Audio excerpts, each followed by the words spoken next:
Hello hi नमस्कार मु स्वागत करछि सूर्यज्योति यूट्यूब चैनल को। आसंतु आज आम गोटे नुआ आइटम प्रस्तुत करबा आ से आइटम टी कोन आपन को मु देखाउछि।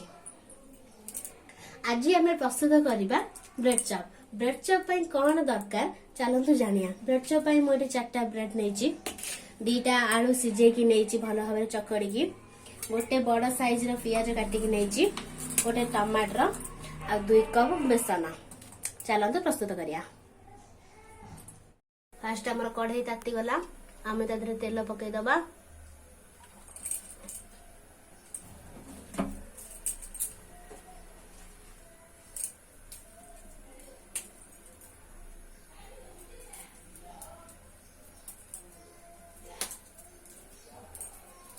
दीटा कंचा लंका, टिके जीरा,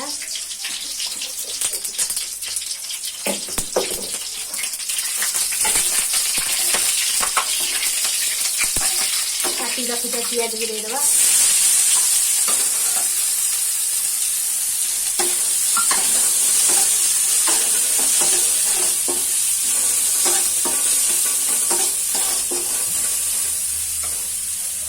फिर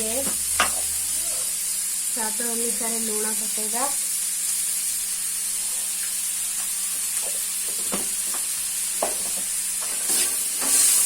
पियाज का जरिया लुण देदेले पेस्ट भल भाव में जड़ी शीघ्र जल।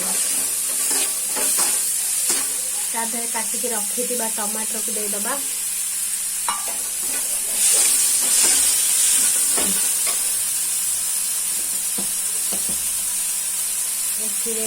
हाफ चम्मच हलदी,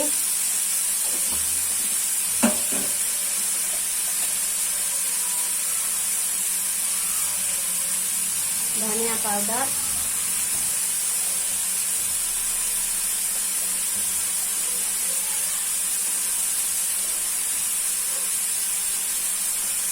लंका पाउडर,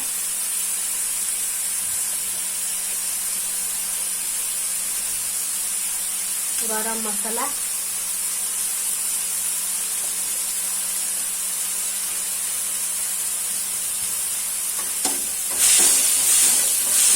भल भाव गोल दबा। किसी समय छाड़ी दबा, ये जर भल भाव जर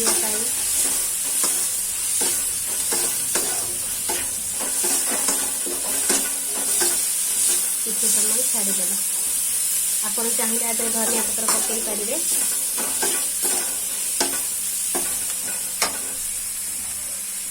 बर्तमान आमर आलू मसला प्रस्तुत हो गला। तापर हम ब्रेड चॉप केमिति छणा हबो चलतु देखिया। बर्तमान ब्रेड रे टमाटो सॉस दे दबा। टमाटो सॉस देले टेस्ट लागिवो।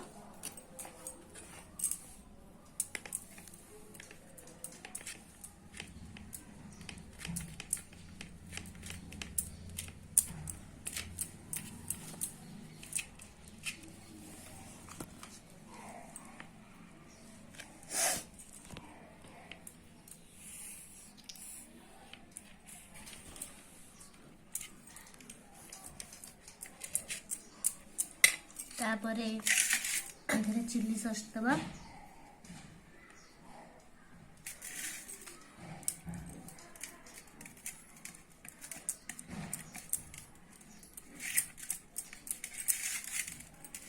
भल भाव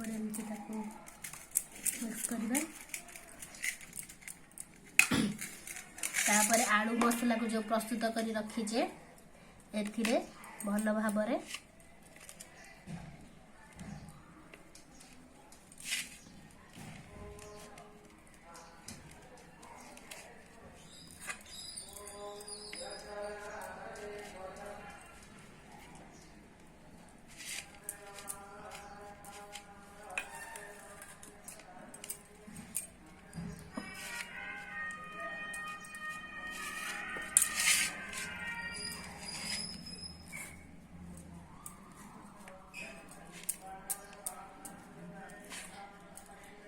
भल भाव में साइज करके भल भाव में देदेवे।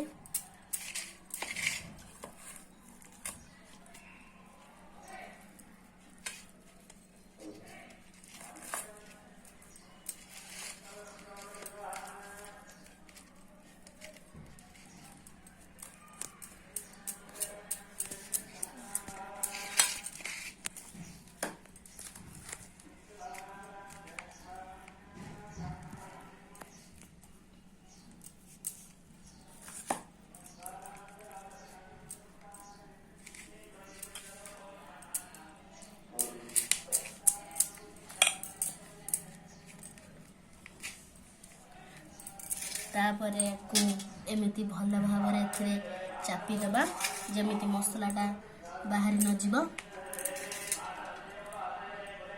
भल भाव चापी देबे।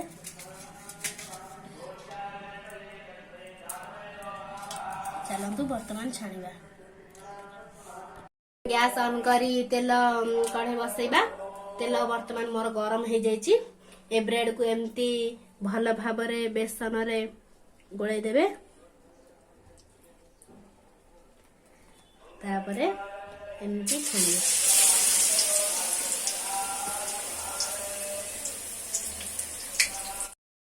वर्तमान देखंतु हमर ब्रेड चप प्रस्तुत हो गला।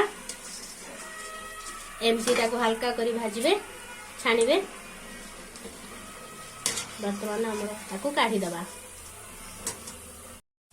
वर्तमान हमर ब्रेड चप प्रस्तुत हो जाइछि। आकु भल भाव शेप देकी एमिति साइज करके काटी देबे। देखंतु केते सॉफ्ट हेछि। देखिया भी बहुत सुंदर लागुछि। आकु टमाटो सॉस दे खाइले बहुत टेस्ट लागिबो। आकु भी आपण माने भी घरे बनांतु। केमती लागला मते कमेंट माध्यम रे जणांतु।